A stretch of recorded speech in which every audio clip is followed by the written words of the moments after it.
சமாதானத்துக்கு ஏற்றவைகள், யோசுவாவை அறிவதற்கு ஏற்றவைகள் என்ன? கொலோசியருடைய புத்தகம் 3வது அதிகாரம் 15வது வசனத்தை வாசிக்கிற போது, தேவ சமாதானம் உங்கள் இருதயங்களில் ஆழ கடவது, இதற்கென்றே நீங்கள் ஒரே சரீரமாக அழைக்கப்பட்டிருக்கிறீர்கள். நல்லா கேட்டீங்களா? நம்முடைய அவயங்கள் பல இருக்கு.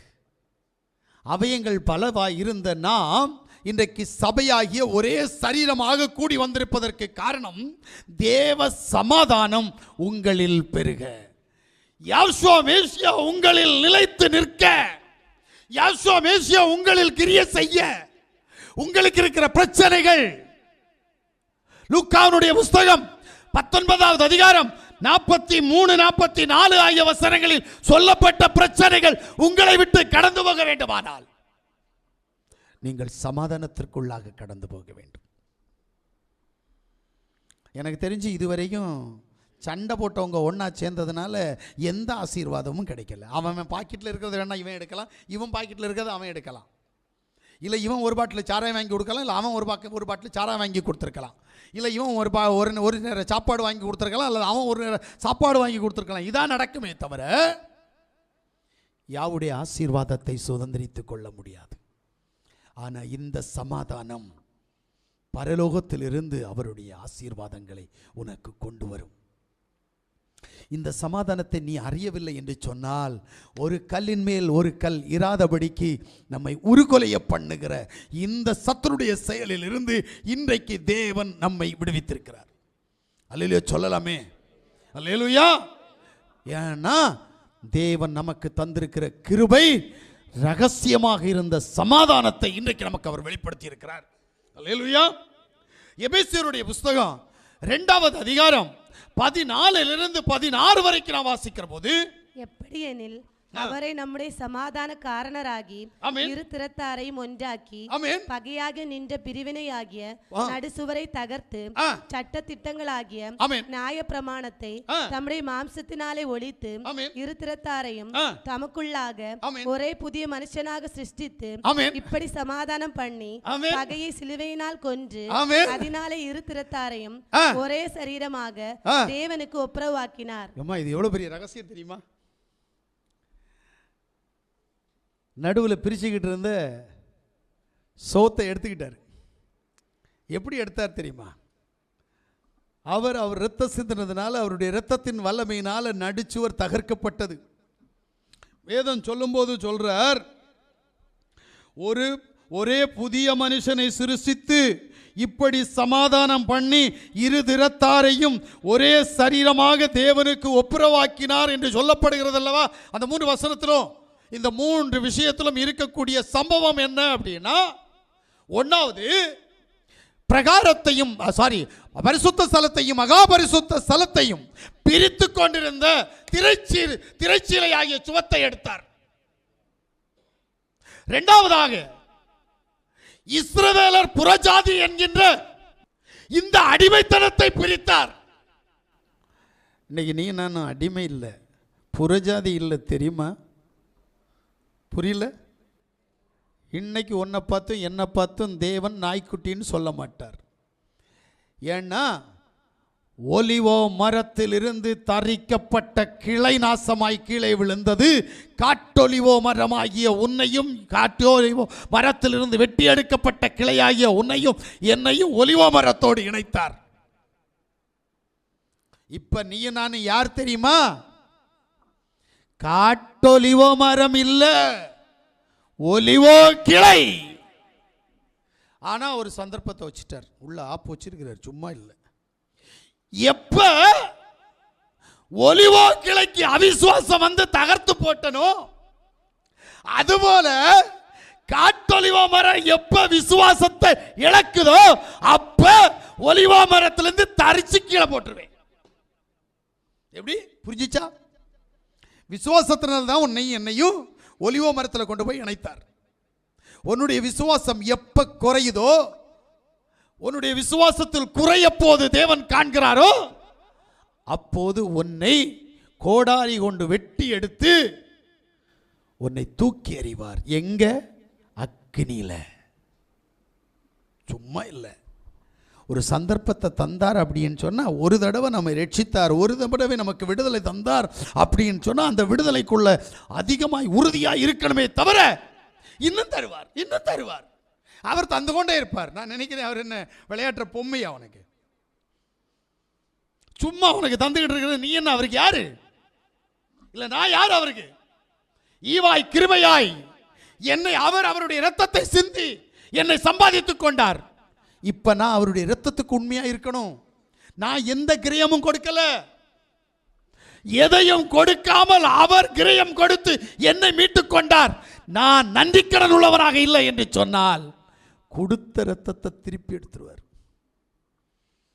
உங்களுக்கு தெரியும்ல, இன்னைக்கு பிள்ளைகள் வாசிச்சாங்க அந்த வசனம், எனக்கு ரொம்ப பிடிச்சிச்சு. தேவன் சாத்தான்கிட்ட சொல்றாரு, ஏ சாத்தானே சாத்தானே, யோபுக்கு உண்டானவைகளும் உன் கையில தான் இருக்கு, நீ என்ன வேணாலும் செஞ்சுக்கோ, அவன் உயிரில மட்டும் கையை வச்சிருக்காத. நீங்க என்னைக்கு பாவம் செய்ய ஆரம்பிக்கிறீங்களோ, என்னைக்கு அவிசுவாசம் உன்னிட்ட வருதோ, அது நீ ஊழியக்காரனா இருக்கலாம், விசுவாசியா இருக்கலாம், ரெவரண்டா இருக்கலாம், டாக்டரா இருக்கலாம், யாரு வேணா இருந்துக்கா, நீ பாவம் செய்ய ஆரம்பிச்சா, அவிசுவாசம் உன்னிடத்துல கடந்து வந்தா, நீ சாத்தானுடைய கையில இருக்கிற. என்ன ஆண்டவரே, ஒரு தடவை தானே பாவம் செஞ்சேன், அதுக்குமா நீ ஒரு தடவை செய்யறியோ 9 தடவை செய்யறியோ? அவிசுவாசம் உன்னில் கடந்து வந்தால், ஒரு விஷயத்துல அவிசுவாசம் கடந்து வந்தால், ஒரு தடவை நீ பாவம் செய்த என்றால், துணிகரமாய் செய்கிற பாவம் செய்த என்று சொன்னால், நீ சாத்தானுடைய கையில் இருக்கிற. நான் சொல்லல, பைபிள் சொன்னது. யார் படிச்சது? நீங்க அந்த வசனம் தானே சொன்னீங்க. இந்த பிள்ளைகள் தான் சொல்லிச்சு, நான் சொல்லலை. பைபிளில் இருக்கிறது ஒருவேளை பொய்யா இருக்க. இந்த பிள்ளைகள் சாட்சியம் இத்தனை பிள்ளைகள் சொல்லிச்சு. 1 2 3 4 5 6 பேர் சொன்னாங்கன்னு நினைக்கிறேன். சபையில் சொன்னாங்க. என்ன?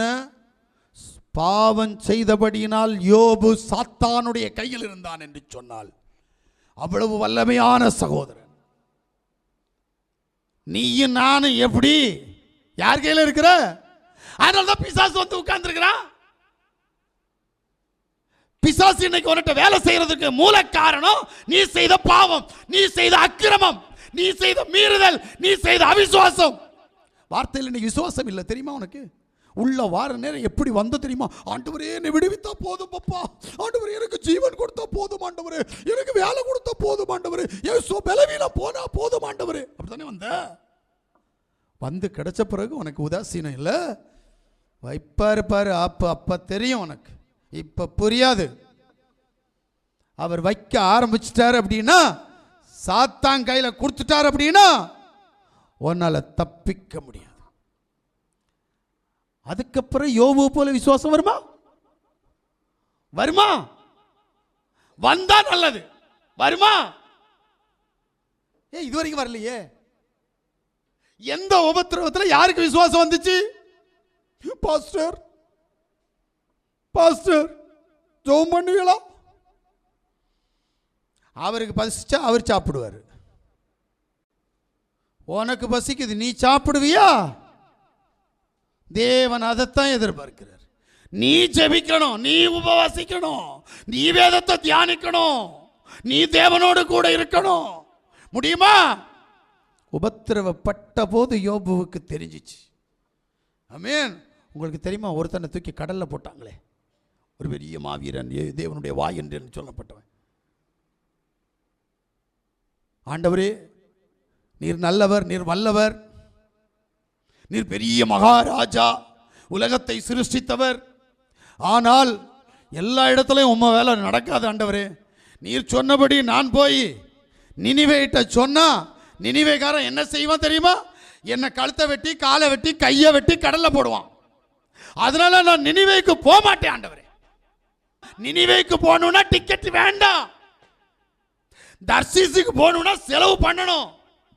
தேவ சமூகத்தை விட்டு போறதுக்கு செலவு உண்டு. அல்லேலூயா. அங்க போன போது என்ன வரும் தெரியுமா? முதல்ல நீ தேவ சமூகத்தை விட்டு போற அடுத்த செகண்ட் ஒன்ன பிடிக்கிறது நித்திரை மயக்கத்தின் ஆவி. வேற யாரும் வர மாட்டாங்க. முதல்ல வாரவன் யாரு அப்படின்னா நித்திரை மயக்கத்தின் ஆவி. ஏங்க உனக்கு வரதில்லை நான் சொல்றேன். நான் இங்க தேவனுடைய வாய் என்று சொன்ன தீர்க்கதரிசியை பற்றி பேசிட்டு இருக்கிறேன். அது எங்க போனான்னு தெரியுமா? கப்பல் என்றது 3 என்ஜின் 4 என்ஜின் ஓடிட்டு இருக்கிற கப்பல். அது என்ஜின் ரூம்ல போய் எவனாவது தூங்குவானா? அங்க போய் தூங்குனா கட்டாம் புட்டான்னு கேட்கும். என்ஜின் ஓடும், ஒரு பக்கம் பெரிய என்ஜின் ஓடும், ஒரு பக்கம் ஜெனரேட்டர் ஓடும். ஐயோ, உள்ள போய் பார்த்தா தானே தெரியும். அங்க போய் இவன் எப்படி தூங்குனான்னு எனக்கே தெரியாது.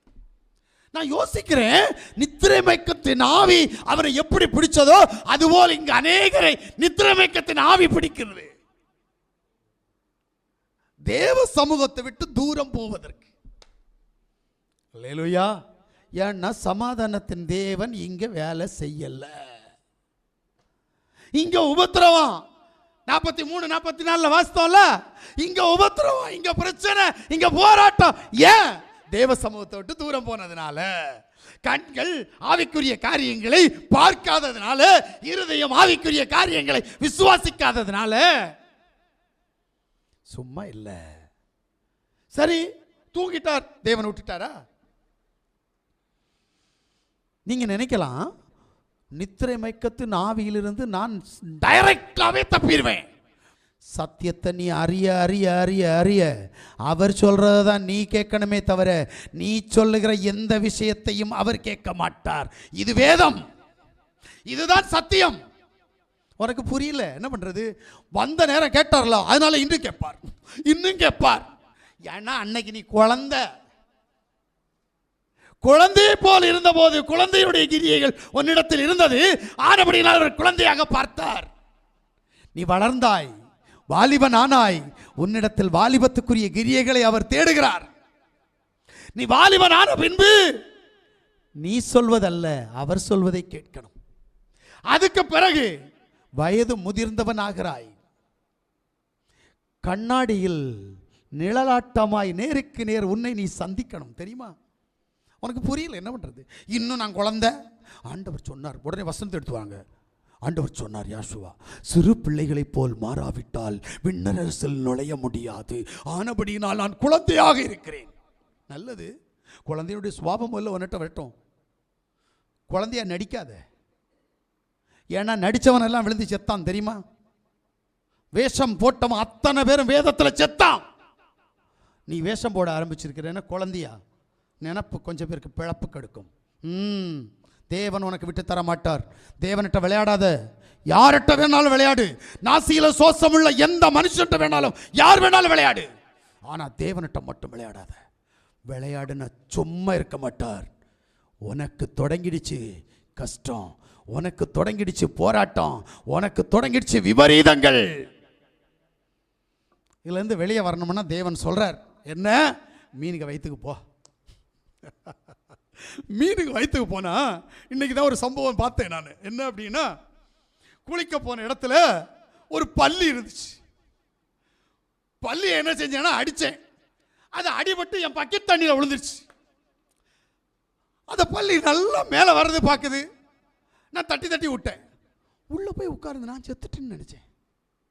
தண்ணிக்குள்ள ஆள நான் எண்ணி பார்த்துட்டே இருக்கிறேன். அது கரெக்டாக 3 நிமிஷம் உள்ளால, எனக்கே மூச்சு வராது. 3 நிமிஷம் அது தண்ணிக்குள்ளே இருக்குது. செத்த மாதிரி இருந்துச்சு. கொஞ்ச நேரம் கழிச்சு சொல்றன்னு மேலே வந்து படபடம் அடிக்குது. என்னடா செத்து போனச்சு மாதிரி இருந்துச்சு, இது அடிக்குது அப்படின்ட்டு மறுபடியும் தட்டி விட்டு உள்ளே போச்சு. கொஞ்ச நேரம் கழிச்சு திரும்பவும் அது உள்ளே உட்காந்துட்டு வெளியே வருது. நான் இப்படியே கொஞ்ச நேரம் வேடிக்கை பார்த்துட்டு இருந்தேன். தண்ணிக்குள்ளால எவ்வளோ நேரம் மூச்சு பிடிச்சிட்டு இருக்குது. இங்க யோனா மீன் வயிற்றுல இருந்துகிட்டு சொல்றான், ஆளி என்னை சுற்றி கொண்டது, கடற்பாசி என்னை மூடிக்கொண்டது.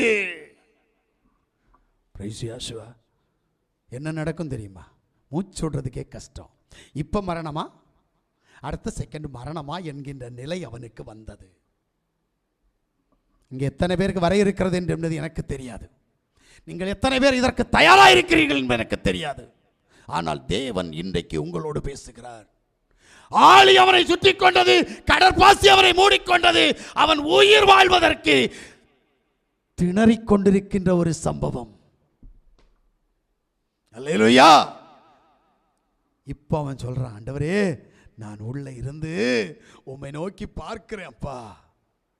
உபத்திரவத்தின் மத்தியில, பிரச்சனையின் மத்தியில தான் செஞ்ச தவற்றை நினைத்து சொன்னா, ஆண்டவரே நான் மறுபடி எங்க போறேன்?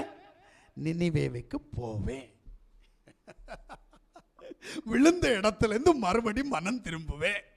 இதுக்கு தான் அடிக்கடி சொல்லுவேன், நீ எங்க விழுந்தையோ அங்க மறுபடி போகணும். சும்மா விடுதலை கிடைக்காது. ஆமென். அவன் விழுந்த இடத்திற்கு திரும்ப போக தீர்மானித்தான். நான் நினிவேவுக்கு போக நினைத்த நான் தர்சீசுக்கு போனேன். ஆனபடினால் எனக்கு உபத்திரவம். தேவனே, எனக்கு கிருபையாய் ஆயுசு நாட்களை கூட்டி தந்தால் நான் மறுபடி நினிவேக்கு போவேன், நீ சொன்னதை செய்வேன் என்று சொன்னான். இப்பதான் தேவன் மீனுக்கு கட்டளையிடுகிறார். டேய் மீனே, பையன் திருந்திட்டான், கொண்டு போய் கரையில் கக்கி விடு. பிரைசியாசுவா, இப்போ உபத்திரவம் கொடுத்த மீன் ஐயாவை கொண்டு போய் கரையில் விட்டுச்சு. நீங்க படிச்சிருப்பீங்கன்னு நினைக்கிறேன். ஐயாவுடைய முதல் வேலை என்ன தெரியுமா? ஓடுறாரிப்பா. எங்க போக மாட்டேன்னு சொன்னாரோ, எங்க போனா எனக்கு பிரச்சனை வரும், எனக்கு உயிர் பயம், அதனால போக மாட்டேன் சொல்லிட்டு ஓடி போனாரோ, இப்ப சொன்ன இடத்துக்கு போக ஆரம்பிச்சார். பிரைசியாசுவா, தேவ சமூகத்தில் கடந்து வந்திருக்கிற தேவனுடைய பிள்ளைகளே, தேவன் உன்னிடத்தில் விரும்புகிற காரியம், நீயும் நானும் புது சிருஷ்டி ஆக்கப்பட்டிருக்கிறோம்.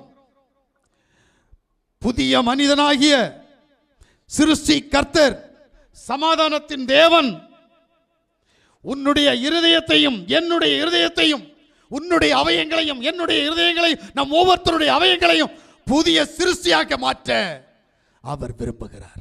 நீயும் நானும் புது சிருஷ்டியாக்கப்படணும். பழையவைகள் எல்லாம் ஒழியணும். முடியுமா? அல்லேலூயா.